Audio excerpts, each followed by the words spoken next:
नमस्कार दोस्तों, आरपीएससी के इस पीवाईक्यू सीरीज में आपका स्वागत है, जिसमें अपन डेली 10 पीवाईक्यू है जो प्रैक्टिस करते हैं। और इस सीरीज में आज का अपना पहला प्रश्न है जो आपके सामने है कि बेणेश्वर का मेला कब आयोजित किया जाता है। चैत्र की पूर्णिमा, माघ की पूर्णिमा, पौष की पूर्णिमा या फिर भाद्रपद की पूर्णिमा। इस प्रश्न का राइट आंसर होगा माघ की पूर्णिमा को बेणेश्वर का मेला डूंगरपुर के नवा टापरा गाँव में आयोजित होता है और इसे आदिवासियों का कुंभ भी कहा जाता है। अगला प्रश्न है, राजस्थानी भाषा का उद्भव किससे माना जा सकता है। किससे माना जा सकता है। मारू गुर्जरी अपभ्रंश, नागर अपभ्रंश, शोरसैनी अपभ्रंश, मागधी अपभ्रंश। और ऑप्शन है ABC या फिर ABCD चारों या ACD BCD, इनमें से जो है वो कूट का अपन को चयन करना है। तो राजस्थानी भाषा का उद्भव है जो मारू गुर्जरी, नागर और शोरसैनी तीनों अपभ्रंश से माना जाता है, जबकि मागधी का राजस्थानी से कोई जो है लेना देना नहीं है। तो जो यहाँ आप डी गलत करोगे तो आपके 3 ऑप्शन उड़ जाएंगे और आपका जो आंसर है वह A, B व C हो जाएगा। और क्लास 10th की RBC बुक के अनुसार सर्वाधिक मान्यता है वो मारू गुर्जरी अपभ्रंश से है, जिससे मारू से ये जो अपनी मरुवाड़ी या मारवाड़ी भाषा और गुर्जरी से गुजराती भाषा का विकास हुआ माना जाता है। और बाकी जो है वो नागर और शोरसैनी तीनों अपभ्रंश से राजस्थानी भाषा का विकास माना गया है। अगला अपना प्रश्न है, निम्न में से कौन सी राजस्थानी भाषा की रचना जयनारायण व्यास द्वारा रचित नहीं है। रामजी सू ओड़मो, माने ऐसो दीजो राज, मत दूज लजइये, पंसीड़ा। तो इसमें ये जो पंसीड़ा है ये विजय सिंह पथिक का गीत है, जबकि जयनारायण व्यास का गीत है पीड़ितों का पंसीड़ा। आपको याद रखना है, पीड़ितों का पंसीड़ा ये जयनारायण व्यास का है, जबकि जो पंसीड़ा है ये विजय सिंह पथिक का गीत है। बाकी जो रचना है रामजी सू ओड़मो, माने ऐसो दीजो राज, मत दूज लजइये, ये जयनारायण व्यास की राजस्थानी भाषा की रचनाएं हैं। अगला प्रश्न है, माथेरन कला किस चित्रकला से संबंधित है। किशनगढ़, बीकानेर, अलवर, बूंदी। इस प्रश्न का राइट आंसर है बीकानेर। बीकानेर की चित्रकला में माथेरन और एक है उस्ता कला, ये दोनों बीकानेर से संबंधित है, यह आपको ध्यान में रखना है। अगला प्रश्न है, मालदेव ने अपने जीवन काल में किसे मारवाड़ का उत्तराधिकारी मनोनीत किया था। ऑप्शन है राम सिंह, राज सिंह कुंपावत, उदय सिंह या चंद्रसेन। इस प्रश्न का राइट आंसर है चंद्रसेन। और मालदेव ने अपने जीवन काल में, यानी जब मालदेव जीवित थे तभी इन्होंने चंद्रसेन को है जो अपना उत्तराधिकारी घोषित कर लिया था। अगला प्रश्न है, जयपुर प्रजामंडल को गैर कानूनी घोषित किए जाने के विरोध में निम्न में से किस महिला ने सत्याग्रह में भाग लिया था। ऑप्शन है सरस्वती बोहरा, रमा देवी देश पांडे, महिमा देवी किंकर, नारायणी देवी वर्मा। इस प्रश्न का राइट आंसर है रमा देवी देश पांडे ने जयपुर प्रजामंडल को जब गैर कानूनी घोषित कर दिया था उस समय है जो सत्याग्रह में भाग लेने वाली ये महिला थी। और अब आपसे एक प्रश्न है कि जयपुर प्रजामंडल को गैर कानूनी कब घोषित किया गया। इस प्रश्न का आंसर आप कमेंट बॉक्स में जरूर दें।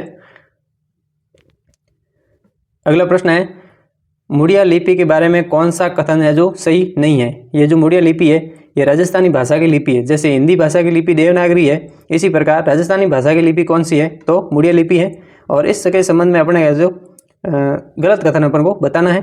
कथन 1 है, इसका उपयोग मुख्य रूप से वित्तीय रिकॉर्ड बनाने और व्यावसायिक विवरण लिखने में किया जाता है। मतलब इसका उपयोग है जो वित्तीय रिकॉर्ड बनाने और व्यावसायिक विवरण लिखने में किया जाता है, यानी कि व्यापारी वर्ग की ये जो लिपि है। और मुड़िया लिपि ब्राह्मी लिपि पर आधारित महाजनी लिपि के नाम से भी जानी जाती है। किस लिपि पर आधारित है, तो ब्राह्मी लिपि पर आधारित है। ये प्रश्न है जो 3rd ग्रेड में एक बार पूछा भी गया है। और महाजनी लिपि के नाम से भी इसको जाना जाता है, क्योंकि इसका जो प्रयोग है वो ज़्यादातर जो है महाजन लोग करते थे, यानी कि व्यापारी वर्ग इसका प्रयोग करते थे। ये दाएं से बाएं लिखी जाती थी, ये वाला ऑप्शन जो है वो गलत है, क्योंकि ये बाएं से दाएं लिखी जाती थी, न कि दाएं से बाएं लिखी जाती थी। मुड़िया लिपि के शब्दों को अलग अलग न लिखकर एक ही क्रम में लिखकर वाक्य पूर्ण किया जाता था। यानी कि इस लिपि में शब्द है, जैसे ये यहाँ जो इसी को मान लेते हैं, जैसे मुड़िया लिपि को एक शब्दों को अलग अलग न लिखकर, तो ये जो अलग अलग शब्द है ऐसे नहीं, इस लिपि में सारे शब्द एक ही लिखे जाते थे। जैसे एक लाइन खींच दी, उसके इस लाइन के नीचे सारे शब्द, यानी कि पूरा वाक्य एक ही लाइन के नीचे लिखा जाता था। ये थी मुड़िया लिपि जो राजस्थानी भाषा की लिपि है। इसमें एक चीज़ आपको ये भी याद रखनी है कि ये बाएं से दाएं लिखी जाती है, न कि दाएं से बाएं। अगला प्रश्न है, पारंपरिक आदिवासी नृत्य दांगड़ी राजस्थान के किस अंचल का प्रसिद्ध नृत्य है। बूंदी, सिरोही, बांसवाड़ा, कोटा। इस प्रश्न का राइट आंसर है बांसवाड़ा। और बांसवाड़ा के प्रसिद्ध दांगड़ी, अभी राष्ट्रपति महोदया जब बांसवाड़ा आए थे मार्च 2025 में, तब बांसवाड़ा के आदिवासी जनजाति ने दांगड़ी नृत्य के द्वारा उनका स्वागत किया था और उसी एवज में ये एग्जाम में प्रश्न भी पूछा गया है। जुलाई की सूचिस माह में आपको दांगड़ी नृत्य मिल जाएगा। अगला प्रश्न है, बागोर उद्योग की विशेषता शिल्प कौशल के उच्च मानकों से है, जिसकी तुलना भारत के किस स्थान के प्रारूप विज्ञान और प्रौद्योगिकी से की जा सकती है। बागोर उद्योग, ये जो बागोर सभ्यता है उससे संबंधित प्रश्न है। ऑप्शन है गौरीगुंडम तेलंगाना आंध्र प्रदेश, मोरहाना पहाड़ उत्तर प्रदेश, पचमंडी मध्य प्रदेश, वीर भानपुर पश्चिम बंगाल। इस प्रश्न का आंसर आप कमेंट बॉक्स में देने की कोशिश करें, मैं इसका आंसर बता रहा हूँ। इस प्रश्न का राइट आंसर है मोरहाना पहाड़ उत्तर प्रदेश से है जो बागोर उद्योग की विशेषता शिल्प कौशल के उच्च मानकों से है, यानी कि ये बागोर उद्योग की विशेषता है जिसकी तुलना भारत के जो मोरहाना पहाड़ उत्तर प्रदेश के प्रारूप विज्ञान और प्रौद्योगिकी से की जा सकती है। अगला प्रश्न है, राजस्थानी साहित्य से संबंधित है कि ये जो राजस्थानी गद्य पद्य में निम्नलिखित में से कौन सा सत्य नहीं है, यानी कि गलत कथन आपको बताना है, जिसमें पहला है रूपक, दूसरा है पर्ची, तीसरा है मर्ष्या और चौथा है ख्यात से संबंधित व्याख्या दे रखी है। पहले में रूपक एक प्रकार का काव्य है जो व्यक्ति या राजवंशों की उपलब्धियों का वर्णन करता है, यह कथन सही है। पर्ची संतों का जीवन इतिहास जो कविता के रूप में उपलब्ध है, यानी कि ये क्या है, काव्य है, यह कथन सही है। और मर्ष्या इसमें आध्यात्मिक अनुभव व ज्ञान समाहित है, ये जो गलत है, क्योंकि इसमें आध्यात्मिक अनुभव और ज्ञान समाहित नहीं है, ये व्यक्ति की मृत्यु के बाद जो है वो लिखे जाते हैं। ख्यात वीरता विजय महत्वपूर्ण कार्यों का लेखा जोखा ख्यात कहलाता है। तो इस तरीके से रूपक, पर्ची, मर्ष्या और ख्यात, ये चारों का जो है प्रश्न आरपीएससी का लेटेस्ट पैटर्न का ये प्रश्न है, इसमें आंसर आप आसानी से निकाल सकते थे। अगला प्रश्न है, धार्मिक एवं पर्यटन स्थल भीमलत महादेव मंदिर राजस्थान के किस जिले में स्थित है। ऑप्शन है उदयपुर, बीकानेर, अलवर, बूंदी। इस प्रश्न का राइट आंसर है बूंदी। राजस्थान के बूंदी जिले में भीमलत महादेव मंदिर स्थित है। अगला प्रश्न है, 1857 में अंग्रेजों की सहायतार्थ किसकी, अंग्रेजों की सहायतार्थ आगरा जा रहे अलवर के सैन्य दल की नसीराबाद और नीमच के विद्रोहियों से किस स्थान पर मुठभेड़ हुई। कामा, भरतपुर, अचनेरा, खेड़ली। इस प्रश्न का राइट आंसर है अचनेरा नामक स्थान पर नसीराबाद और नीमच के विद्रोहियों से अंग्रेजों के सहायतार्थ आगरा जा रहे अलवर की एक सैन्य दल की जो टुकड़ी है उनसे मुठभेड़ हो गई थी। किस स्थान पर, अचनेरा नामक स्थान पर।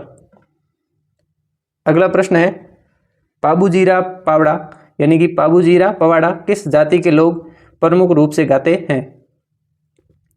ऑप्शन है मेर, जाट, गुर्जर, थोरी। इस प्रश्न का राइट आंसर है थोरी जाति। थोरी जाति पाबूजी का जो पवाड़ा है ये वाद्य यंत्र है माठ वाद्य यंत्र के साथ गाते हैं, ये बात आपको ध्यान रखनी है।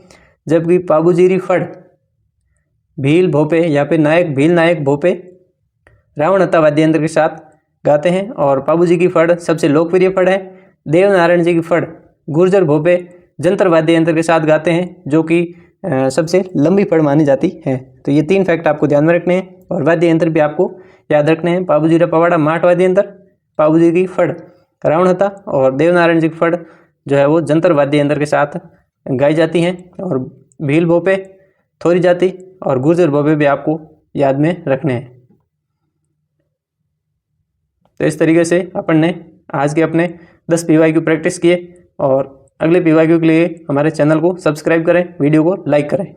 धन्यवाद मित्रों, मिलते हैं अगले सेशन में।